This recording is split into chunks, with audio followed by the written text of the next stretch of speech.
وطن teacher association Balochistan کے قائد نور محمد لانگو صاحب کی قیادت میں وطن ٹیچر ایسوسیشن بلوچستان کے قائدین نے ضلع زیارت کا دورہ کیا، مختلف اسکولوں میں اساتذہ سے ملاقاتیں کی۔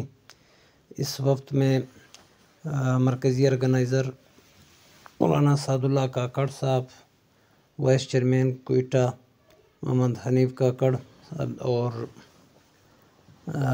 طارق جمالی صاحب، آرگنائزر وطن ٹیچر ایسوسیشن استاد محمد بھی شامل تھے۔ سب سے پہلے گورنمنٹ ہائی اسکول کا ڈپو ضلع زیارت کا دورہ کیا گیا، جہاں پہ اساتذہ سے ملاقاتیں ہوئی۔ اساتذہ اکرام کو وطن ٹیچر ایسوسیشن کا پیغام پہنچایا گیا۔ اساتذہ اکرام نے مکمل تعاون کا یقین دلایا۔ اس کے علاوہ government high school Zandra, government high school Manna, government high school Cheena, primary school Cheena اور مختلف اسکولوں کے وزٹ بھی کیے گئے۔ اسکولوں میں اساتذہ اکرام سے ملاقاتیں ہوئی۔ نور محمد لانگو صاحب نے اساتذہ اکرام کو وطن ٹیچر ایسوسیشن اور بیوگا بلوچستان کے پروگرام سے آگاہ کیا اور اساتذہ مسائل کے حل کے لیے تحریک چلانے پر زور دیا۔ اساتذہ اکرام نے مکمل تعاون کا یقین دلایا۔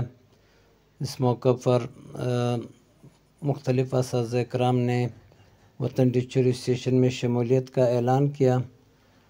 مختلف اسکولوں سے تعلق رکھنے والے درجنوں اساتذہ اکرام وطن ٹیچر ایسوسیشن بلوچستان کے قافلے میں شامل ہوئے۔ آخر میں وطن ٹیچر ایسوسیشن ضلع زیارت کی آرگنائزنگ کمیٹی تشکیل دی گئی۔ آرگنائزر مفتی امان اللہ صاحب اور ڈپٹی آرگنائزر امیر محمد کاکڑ کو مقرر کیا گیا، جو 6 ماہ تک یہ آرگنائزنگ کمیٹی، اس کے ساتھ ممبرز بھی بنائے گئے۔ 6 ماہ کے لیے آرگنائزنگ کمیٹی تنظیم سازی کرے گی اور اس کے بعد ضلعی کابینہ باقاعدہ منتخب کرایا جائے گا الیکشن کے ذریعے۔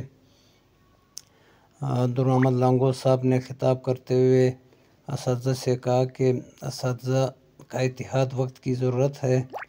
اساتذہ کے مراعات کا تحفظ کرنا اور اساتذہ کے مسائل کو حل کرنے کے لیے ایک ایسی تنظیم کی ضرورت ہے جس کی قیادت مخلص ہو اور اساتذہ کے لیے ایک جذبے اور عزم کے ساتھ کام کرے۔ اس کے لیے وطن ٹیچر ایسوسیشن کا پلیٹ فارم سب سے بہترین پلیٹ فارم ہے۔ انہوں نے اساتذہ کو وطن ٹیچر ایسوسیشن میں شمولیت کی دعوت دی۔ مختلف اساتذہ اکرام نے اس پر لبیک کہا۔ میں سارے صاحب میں دل جانیے دکھانی میں سنگت ہے کونج تک سانیے ہو خون سارا بیتیے میرا خطا اوار دا کو سارا ساہ تارا نیلا وہ میار دشمن دلا بیت ہمیں سجویں گے شاہ